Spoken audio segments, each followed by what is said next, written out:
منصور آفاق صاحب، میں نہ اس بات پر معذرت خواہ ہوں کہ میں آپ کو تنگ کرتا ہوں، نہ اس بات پر مجھے کوئی خدا نخواستہ کوئی احساس شرمندگی یا وہ نہ، میں قائل ہوں کہ ایک وہ دیوانہ، وہ آوارہ مزاج جو شہر شہر، ملکوں ملکوں، گاؤں گاؤں پھرا، اور میرا نہیں خیال کہ پاکستان کا کوئی ایسا مزار ہوگا جس پر آپ اپنی باطنی بے چینی کی وجہ سے وہاں پہ حاضر نہیں ہوئے ہوں گے، یا وہاں پہ آپ نے جا کے کوئی اپنا 2-4 دن گزارے نہیں ہوں گے، یا فاتحہ نہیں پڑھی ہوگی۔ یہ دلچسپی، روحانی دلچسپی دو طرح کے لوگوں میں ہوتی ہے۔ ایک تو جو طالب ہوتے ہیں، طالب دعا، حالات ٹھیک کرنے کے لیے، اپنی صورت زندگی مسائل سے نکلنے کے لیے، اور دوسرے وہ ہوتے ہیں جو ان کے رنگ میں رنگے جانا چاہتے ہیں، جن کے اندر وہ تڑپ، وہ جستجو اور تجسس ہوتا ہے، روحانیت کی طرف کشش ہوتی ہے، جو جاننا چاہتے ہیں کہ یہ معاملات کیا ہیں۔ اب میں نے آپ کو دیکھا ہے، کیونکہ میرا پچھلا آپ سے 35 سال سے زیادہ کا تعلق ہے، رشتہ ہے، اور یہ کوئی آج کی بات نہیں ہے۔ لوگوں کے لیے منصور آفاق فلم ڈائریکٹر ہے، ڈرامہ رائٹر ہے، سکرپٹ رائٹر ہے، شاعر ہے، ناول نگار ہے، مترجم ہے، 100 باتیں ہوں گی، لیکن میں اس منصور آفاق کے پیچھے ہوں کہ جو روحانیت کا طالب ہے، جو اسرار کے انکشاف اور منکشف ہونے کی تلاش میں ہے، جو راز جاننا چاہتا ہے، اور جس کے اندر روحانیت اور تصوف کا تلاطم ہے اندر بے چینی کے ساتھ۔ مجھے یہ بتائیں کہ یہ جو کشف القبور ہے معاملہ، یہ بہت سارے لوگوں سے میں نے سنا بھی، میں نے پڑھا بھی، لیکن ظاہر ہے کہ جو جانتا ہے وہ بتاتا نہیں، اور جو بتاتا ہے اسے پتہ نہیں ہوتا۔ اور آپ کے حوالے سے مجھے لگتا ہے کہ آپ اس تجربے سے بھی گزر چکے ہیں، آپ جانتے بھی ہیں، اور بتانے کی جو اہلیت ہے جو بہت کم لوگوں کو نصیب ہوتی ہے، کیونکہ صوفی کی واردات جو ہے، وہ صوفی کے لیے بتانا اس لیے مشکل ہوتا ہے کہ جب وہ واردات کے اندر ہوتا ہے تو اسے باہر کا ہوش نہیں ہوتا، اور جب باہر نکلتا ہے تو اسے اندر کا پتہ نہیں ہوتا۔ لیکن آپ چونکہ دونوں توازن کے ساتھ لے کے چلے ہیں دنیاؤں کو، روحانی دنیا بھی اور جو ہماری سامنے کا زمانہ ہے، دنیا ہے، مجھے کشف القبور کے بارے میں بڑا تجسس ہے۔ اپنے حضرت سلطان بہو صاحب نے اس کے بارے میں لکھا ہے پورا کہ کیسے اس کو قبر کے اوپر دعوت پڑھی جاتی ہے، اسے دعوت پڑھنا کہتے ہیں۔ تو ایک اچھا، اسے کہتے ہیں دعوت پڑھنا، اور اس دعوت پڑھنے کے عمل کے بعد جو کچھ آدمی پڑھ لیتا ہے تو اپنے ذہن میں جو سوال بھرتا ہے تو اس کا خود بخود صاحب قبر سے جواب آپ کے دماغ میں ابھر آتا ہے۔ تو اس کو معاملے کو کشف القبور کہتے ہیں بنیادی طور پر۔ اس میں کوئی شک نہیں کہ میں نے کئی دفعہ اس اپنے طور پر کی ہے، بلکہ ایک زمانے میں میرا خیال تھا کہ میں جو جتنی مزارات پر یا جتنی قبروں پر میں نے یہ دعوت پڑھی ہے۔ اچھا، میں نے اختر شمار صاحب سے آپ کی کئی دفعہ اس معاملے پہ گفتگو سنی، تو یہ میرا اندر تجسس تھا کہ میں آپ سے پوچھوں گا اور ریکارڈ پہ لے آؤں گا۔ تو میرا خیال تھا کہ میں یہ ایک پوری ڈائری لکھوں گا مختلف کہ ان کے ساتھ کیا سوال جواب ہوئے، اور پھر میں نے تقریباً چھوڑ دیا جو ہے نا۔ لیکن ابھی پھر آپ سے جب سے ملاقات ہوئی ہے اور آپ نے مجھے اس طرف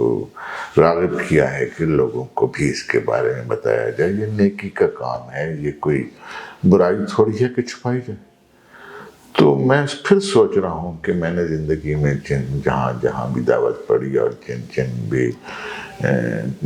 بزرگوں کے ساتھ سوال و جواب کیے، سوال و جواب کا مطلب یہ نہیں ہے کہ وہ بولتے ہیں، سوال میں اپنے دماغ میں آدمی اٹھاتا ہے، جواب اپنے ہی دماغ میں آتا ہے۔ اچھا، یہ بنیادی نقطہ ہے یہ کہ بنیادی وہ جو یہ چیزیں بتاتے ہیں موعظے کے جی آواز آ گئی اور قبر شک ہو گئی اور وہ برآمد ہو گئے، اس میں یہ کشف القبور سے اس کا تعلق نہیں ہے، بلکہ آپ کی باطنیت جو ہے۔ کشف القبور بیسیکلی یہ ہے کہ جو کچھ آدمی قبر کے اوپر، کچھ بزرگ قبر کے اوپر لیٹ کر پڑھتے ہیں، کچھ بزرگ قبر کے سرانے بیٹھ کر پڑھتے ہیں، مختلف اس میں بھی مختلف جو ہے نا جی جو ہیں سلسلے ان کے مختلف طریقہ کار ہیں، اور وہ جو کچھ پڑھتے ہیں اس کے بعد اپنے دماغ میں سوال اٹھاتے ہیں اور اپنے ہی دماغ میں ان کے جواب آتا ہے۔ اور یہ کتنی ڈیوریشن کا ہوتا ہے؟ یہ آپ کے سوال پر مشتمل ہے۔ مثال کے طور پر میں آپ نہیں، وہ جو دعوت پڑھنا ہے دعوت پڑھنا تو زیادہ زیادہ 10-15-20 منٹ کا کوئی جو کچھ خاص پڑھنا ہے وظیفہ یا کچھ؟ ہیں، اس میں سارا سلطان بہو صاحب نے پوری اس کی تفصیل لکھی ہوئی ہے، ان کی کئی کتابوں میں ہے، کلید توحید خرد میں بھی ہے، کلید توحید کلام میں پوری تفصیل سے لکھا گیا ہے، اور بھی بے شمار کتابوں میں۔ یہ کوئی ایسی بات نہیں ہے کہ جو اگر کسی کو تلاش ہو تو اسے نہ حاصل ہو کہ یہ کیسے ہوتا ہے اور کیا یعنی اس طرح کا راز نہیں ہے یہ کہ کیا پڑھنا ہے، یہ راز نہیں ہے۔ اب بنیادی طور پر اس میں ایک واقعہ یہ ہے کہ کئی جگہوں پر میں سلطان بہو صاحب کے ساتھ وہاں دعوت پڑھنا چاہتا تھا، لیکن مجھے کسی نہ کسی طرح سے روک دیا گیا کہ یہ خطرناک ہو سکتا ہے تیرے لیے، مطلب کہ تیری ذہنی حالت خراب ہو سکتی ہے، اچھا اس کا چانس ہے کہ کیسے ایسے کئی ایسے طاقتور بزرگ کے مزار پر اگر آپ نے، اور کچھ بھی باہر کا یہ ایک باطنی دنیا ہے، اس میں کچھ بھی ہو سکتا ہے، لیکن یہ ہے کہ باہر کیف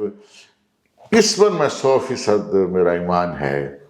کہ جب دعوت پڑھی جاتی ہے اور جو ذہن میں سوال اٹھایا جاتا ہے اس کا جواب ضرور آتا ہے۔ اچھا، یہ آپ کو تجربہ بھی ہوا ہے؟ یہ مجھے تجربہ کئی دفعہ ہوا ہے، اور کئی دفعہ تو ایسا حیرت انگیز ہوا ہے کہ میں پریشان ہو گیا ہوں۔ میں آپ کو بتاتا ہوں کہ ایک ہمارے پاس عطا محمد ملنگ تھا، تو کملا اسے کہتے تھے نا، اتو کملا، اتو کملا، مشہور ہے میاں والے کا۔ تو وہ بزرگ تھے، ملنگ تھے، مجذوب تھے، تو وہ مٹی کھاتے تھے، تو ہمارے گھر سے گزر کر جاتے تھے، تو میں بھی چھوٹا سا ہوتا تھا، تو ان کے ساتھ میری اس سے بڑی گپ شپ تھی، تو وہ مجھے مٹی دیتا تھا کھانے کو، میں بھی کھا لیتا تھا۔ تو وہ اچھا وہ ایک جملہ کہا کرتے تھے کہ دنیا آکھے اللہ اللہ، میں آکھاں یا میاں محمد بخش، یا میاں محمد بخش۔ میاں محمد بخش کے ساتھ ان کی بہت محبت تھی، تو ساری دنیا کہتی تھی یہ کفر بکتا ہے، اور کفر ہی تھا، شاید سچی بات ہے۔ تو جب وہ فوت ہو گئے اور میں اس سارے سلسلے میں آیا، تو ایک دن میں نے کہا کہ یار یہاں دعوت پڑھی جائے، تو میں نے وہاں بیٹھ کر وہ سارا جو کچھ پڑھا، اور اس کے بعد سوال اٹھایا کہ آپ جو کہتے تھے کہ دنیا آکھے اللہ اللہ، میں آکھاں یا میاں محمد بخش، یا میاں محمد بخش، تو یہ تو کفر تھا، اب آپ کو کیا، اب آپ کا اس کے بارے میں کیا خیال ہے؟ تو میرے ذہن میں ایک جملہ اٹھا، وہ جملہ یہ تھا کہ یا بھی ہوئے، میاں بھی ہوئے، محمد بھی ہوئے، اللہ بھی ہوئے، بخش بھی ہوئے، اللہ سے کہ یا بھی ہوئے، جی، میاں بھی ہوئے، محمد بھی ہوئے، بخش بھی ہوئے، اور سلسلہ ختم ہو گیا۔ اب میرے کچھ سمجھ میں نہ آیا، میں نے کئی اور احباب آپ جیسے لوگوں سے پوچھا کہ یار یہ ایک جملہ آیا ہے، اس کا کیا مطلب ہے؟ تو علم جفر جاننے والے، اعداد کے جاننے والے ایک بندے نے مجھے فوراً کہا کہ ہو کے عدد 11 ہیں، یعنی کہ اللہ کے عدد بھی 11 ہیں، بہت سارے عدد اللہ کے ایسے نام ہیں جن کے عدد 11 ہیں، یا کے عدد بھی 11 ہیں، میاں کے عدد بھی 11 ہیں، محمد کے عدد بھی 11 ہیں، بخش کے عدد بھی 11 ہیں۔ وہ اصل میں اللہ اللہ ہی کرتا تھا، لفظ جو بھی ہوتا، تو یہ آپ کے ذہن میں جواب ملا؟ جواب ملا مجھے تو ایسے۔ اچھا، یہ ایسا جواب ہے کہ جس کو یہ ہم نہیں کہہ سکتے کہ یہ آپ کا جو ایک نفسیاتی انسان کا ایک صورتحال ہے، اللہ نے دیا ہے، شعور ہے، لا شعور ہے، ہاں یہ میں نے علم اعداد بعد میں پڑھنے اس کے بعد شروع کیے۔ یہ وہ بھی نہیں ہے کہ اندر سے آپ کے خود لاشعور نے آپ کو جواب دے دیا، کیونکہ علم الاعداد کا اس میں آنا جو آپ کے پہلے شعور کا حصہ نہیں تھا، تو وہ ایک ظاہر ہے کہ ایک ایسی چیز نہیں ہے جو اس آپ کی شخصیت کے اس میں سے باہر کا معاملہ ہے۔ تو یہ اس طرح کے جواب یعنی ہوتے ہیں کہ جو واقعی درکار ہوتے ہیں اور انسان کی ذات میں۔ ویسے شیخ صاحب اگر آپ کبھی یہ تجربہ خود کریں نا تو آپ کو بہت اچھا لگے گا. اور کبھی کہیں آپ مثال کے طور پر ریکارڈنگ کرنا چاہتے ہیں، بسم اللہ کریں، کسی مزار پر جا کر بیٹھتے ہیں،